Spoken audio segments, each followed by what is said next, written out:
वृद्धेश्वर महिमान. एखाद्या स्थानाचे महात्म्य काय असावे? तीर्थक्षेत्र, ऐतिहासिक, पौराणिक, धार्मिक आणि जगद्वंद्य नाथपंथातील एकापेक्षा एक महत्त्वपूर्ण विभूतींच्या जीवित कार्याचा श्री गणेश असो किंवा इतिश्री सर्व काही एका स्थानाच्या भाग्यात लिहिलेले असेल तर अगदी कुणालाही आवडेल अशा स्थानी जाऊन ऊर्जा घेऊन यायला, दर्शन घेऊन पवित्र व्हायला, नाही का? चला तर मग सिद्ध व्हा. प्राचीन, अतिप्राचीन, पौराणिक व नाथपंथीयांच्या लेखी अनन्यसाधारण महत्त्व असणाऱ्या वृद्धेश्वरला जाऊया. नमस्कार. नगर जिल्ह्यातील पाथर्डी तालुक्यात घाटशिरस गाव आहे. जिल्ह्याच्या ठिकाणापासून 40 किलोमीटर तर तालुक्याच्या ठिकाणापासून 29 किलोमीटर अंतरावर निसर्गाच्या कुशीत सह्यागिरीच्या पर्वतरांगांमध्ये आहे हे पवित्र ठिकाण.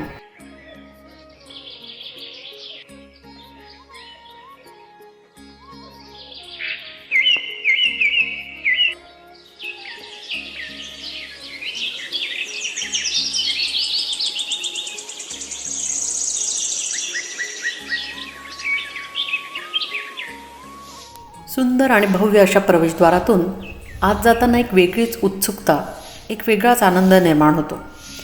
उजव्या बाजूला छोटेसे पूजा भंडाराही आहे.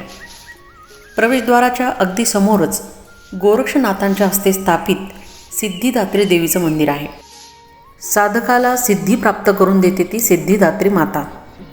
मार्कंडेय पुराणानुसार अणिमा, महिमा, गरिमा, लघिमा, प्राप्ती, प्राकाम्य, ईशित्व आणि वशित्व ह्या 8 सिद्धी आहेत. येथील जोशी गुरुजींनी आम्हास याबद्दल माहिती दिली. नाथांनी यज्ञ केला त्यावेळी सिद्धी स्थापना केली. गोरक्षनाथांनी महासिद्धीची स्थापना केली. त्यांच्याकडं स्वयंपाक वगैरे बनवायचं काम दिलं होतं. तेव्हापासून त्या या ठिकाणी स्वयंसिद्ध आहेत. हे समोर झालेले बांधकाम आहे. या ठिकाणी पूर्वी धर्मशाळा होती, जेथे प्रत्यक्ष शंकर महाराज आणि त्यांचे प्रिय शिष्यमंडळी यांचा मुक्काम असायचा. त्यात खास करून उंदीरखेडे, तालुका पारोळा, जिल्हा जळगाव येथील श्री सद्गुरू देवी निजानंदे ताई महाराज देखील असत. सोबत बऱ्याचदा जी.के. प्रधान, मिरीकर, डॉक्टर धनेश्वर अशी अगदी मोठी दिग्गज मंडळी असत. गोरक्षनाथांनी गहिनीनाथास येथेच अनुग्रह दिला. त्यावेळी जो यज्ञ करण्यात आला ते हेच ठिकाण. हे ठिकाण नंतर शंकर महाराजांनी पुन्हा धुनी पेटवून प्रज्वलित केले. आता आपण मूळ गाभाऱ्यात प्रवेश करूया. ज्यावेळी गोरक्षनाथांनी गहिनीनाथांना येथे अनुग्रह दिला त्यावेळी मच्छिंद्रनाथांच्या आज्ञेवरून येथे महाप्रसाद भंडारा देण्यात आला. त्यावेळी त्रिभुवनातील सर्व देवता, ऋषीमुनी, संन्यासी सर्व एकत्र जमले. या ठिकाणी गर्भगिरी पर्वत आहे. गोरक्षनाथांनी सुवर्णसिद्ध मंत्राचा वापर करत संपूर्ण गर्भगिरी डोंगर सोन्याचा केला होता. गुरु मच्छिंद्रनाथांनी सुवर्ण डोंगर कुबेराला अर्पण करत वृद्धेश्वर येथे 33 कोटी देव, साधू, संत, महंत, ऋषीमुनी आदी सर्व देवदिकांना महाप्रसाद देण्याची इच्छा प्रकट केली. त्यानुसार महाप्रसाद भंडारा होऊन महादेव पार्वतीने ब्राह्मण वेशात प्रकट होऊन पंक्ती वाढल्या. देवराईपर्यंत देवांच्या रांगात जेवायला बसल्या म्हणून तेथील स्थानाला देवराई हे नाव पडले. देवाच्या पंक्तीत महादेव वृद्ध म्हाताऱ्याचे रूप घेऊन जेवत होते. सर्व देवांनी विनंती केली की हे महादेवा, आता हे रूप घेतले, आम्हाला ह्याच रूपात दर्शन दिले, तुम्ही ह्याच रूपात विश्वकल्याणासाठी येथेच राहावे अशी आमची तुम्हाला विनंती आहे. नाथांनी व सर्व देवांनी विनंती केल्यावर महादेव वृद्ध रूपात राहिले म्हणून त्यांना म्हातार देव किंवा वृद्धेश्वर म्हणू लागले. वृद्धेश्वरचे शिवलिंग हे स्वयंभू असून महाशिवरात्रीला हे शिवलिंग वृद्धिंगत होते. अगदी गव्हाच्या दाण्या एवढे ते वाढत असते. तर मंदिरातील असणाऱ्या या घंटेवर शके 1137चा उल्लेख आहे. साधारण 800-900 वर्षापूर्वी देवगिरीच्या राजाने मंदिराला ही घंटा दान दिली आहे. त्यावर असाही उल्लेख आहे की 108 वर्षापूर्वी तिची दुरुस्ती करण्यात आली आहे. मंदिराच्या डाव्या हाताला बाहेरच्या बाजूने काशी विश्वेश्वराचे देऊळ आहे. येथील कथा इथले गावकरी असं सांगतात की काशी विश्वेश्वरातली काही विद्वान ब्राह्मण येथील महिमा, वृद्धेश्वराचा महिमा आणि सोन्याच्या डोंगराची कथा ऐकून दर्शनास आले होते. त्यांना सोन्याचा डोंगर काय ही प्रत्यक्ष अनुभूती हवी होती. त्यांनी जाण्याच्या आधी तिथे पारायण करण्याचे ठरवले. पारायण करताना ते प्रत्येक पारायण झाल्यानंतर एक पिंपळाचं पान त्यात ठेवत होते. संपूर्ण पारायण करून ते दर्शन घेऊन काशीस पुन्हा निघाले. काशीत पोचल्यानंतर जेव्हा त्यांनी त्यांच्या पारायणाच्या पोथ्या उघडल्या तेव्हा जी पिंपळाची पानं ठेवली होती ती सगळी सोन्याची झाली होती. त्यावरून ते आश्चर्यचकित झाले आणि सोन्याचा डोंगर होता हे त्यांना अनुभव आला. ते पुन्हा तिथून शिवलिंग घेऊन आले. या ठिकाणी काशी विश्वेश्वराची त्यांनी स्थापना केली. तसेच त्या बाजूने गणेश, नंतर हनुमान आणि नंदी स्थापित आहे. येथे 2 नंदी उपस्थित आहेत.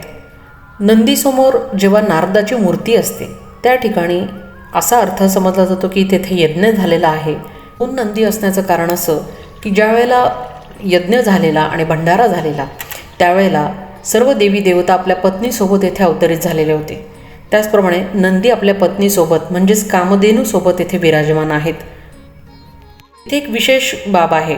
नंदी आणि कामधेनू या दोघांचेही माना तिरप्या आहेत, डोळे विस्फारलेले आहेत. त्याचा अर्थ असा, जेव्हा महादेव स्वयंप्रकट झाले त्या क्षणी प्रचंड ऊर्जा निर्माण झाली होती. ती सहन न झाल्याने दोघांच्याही माना तिरप्याच राहिल्या. आपण आता येथील मुख्य पुरोहित श्री सुनील मुळे यांच्याकडून मंदिराची थोडी माहिती जाणून घेऊयात. मी सुनील गुरुजी मुळे, श्री वृद्धेश्वर देवस्थान पुरोहित ब्राह्मण. वृद्धेश्वर देवस्थानची महती अशी की या ठिकाणी हे नाथ संप्रदायाचे गुरुस्थान म्हणून आदिनाथ वृद्धेश्वर मातादेव असं संबोधलं जातं. हे लिंग जे आहे स्वयंभू आहे. दरवर्षी वृद्धिंग तत्व वाढतं म्हणून याला वृद्धेश्वर असे म्हणतात. महादेवाची पिंड अशी कुठे नाही, केदारनाथ सोडता अशी पिंड कुठे नाही. नाथ संप्रदायाचा सगळे या नाथांचा यज्ञ याच ठिकाणी झाला होता. यज्ञ झाल्यानंतर एक पूर्वेला या ठिकाणी मच्छिनाथाचं समाधी मंदिर आहे, उत्तरेला कानिकनाथाचं समाधी मंदिर आहे. या ठिकाणी उत्सव श्रावण महिनाभर मुख्यतः 3रा सोमवार यात्रा उत्सव आणि महाशिवरात्र, कावड मिरवणूक, पालखी मिरवणूक रात्री महाशिवरात्रीच्या दिवशी होते. या ठिकाणी ज्ञानेश्वरांनी ओम नमोजी अज्ञा याच ठिकाणून सुरुवात केलेली आहे. या डोंगरात गर्भागिरी पर्वत असं म्हणतात. हा डोंगर गोरक्षनाथांनी सोन्याचा केला म्हणून याला गर्भागिरी पर्वत असं म्हणतात. मंदिराच्या दक्षिण बाजूला दक्षिणोत्तर जुनी वेल बारो म्हणतात त्याला, त्या ठिकाणी पहार फसली होती. शंकर महाराजांनी हात लावल्यानंतर ती आपोआप वर निघली अशी त्या बारवेची माहिती आहे. आणि या ठिकाणी जे पाणी वापरलं जातं पूजेसाठी, सगळ्या धार्मिक कार्यासाठी ते बारवेचंच पाणी वापरलं. या भागात आपण येथेच थांबूयात.